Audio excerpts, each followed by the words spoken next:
Gusto po. Okay. Kain tayo. It's Friday, Munggo Day. Ang munggo ko may ampalaya. Woo. Po. Tamang-tama, umulan. Ang pait. Nilagay ko lahat yung ampalaya.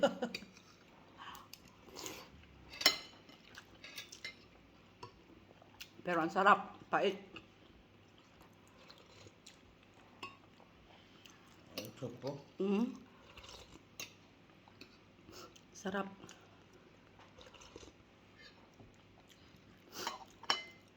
Sinisipon pa ako. Umulan, lakas ng ulan. Ulan na dito. Salamat sa Diyos.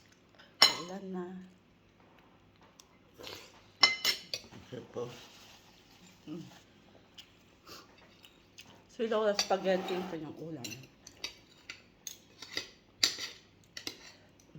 Patay. Boy ma. Yan, pizza.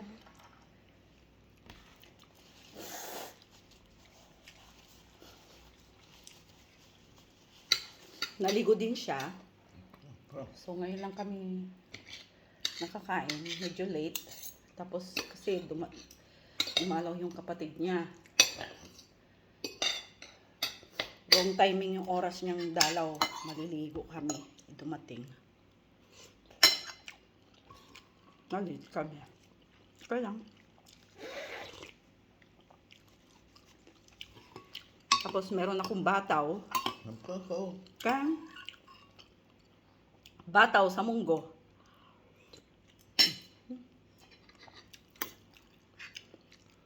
Habang dumating yung kapatid, anood ako ng Miss Universe.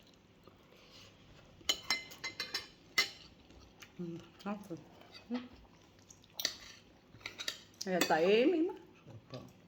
Nagustuhan niya. Yung giniling, ginasa ko sa ano? Sa gulay. Siya po. Ito.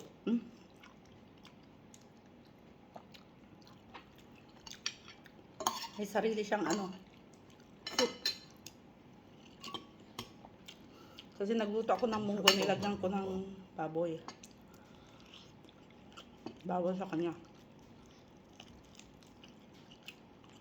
Ito po. Ito po.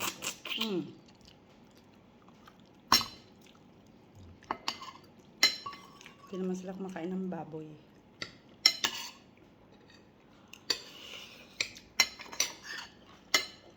Pero may sarili akong lutuan.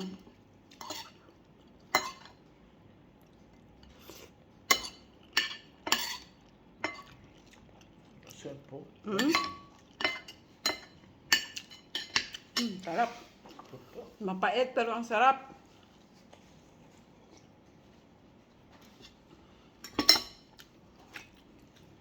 Good, good, good. Tagal kong di nakakain ng palaya. Salamat kay friend Wena. Binigyan niya ako nung dinaan ko yung aking backbook. Binigyan niya ako kung gusto niya ako ng ampalaya. So, gusto ko, sabi ko. Ang sarap. Ang pait pero ang sarap. Umulan eh, kaya hindi ko nabigyan si Sis Mau. Lakas ng ulan. Masipit. Lo, tukli hakol. If sharka ka.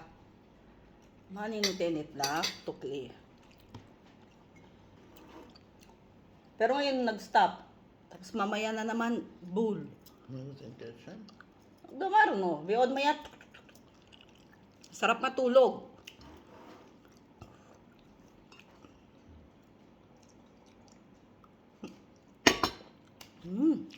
Sarap guys.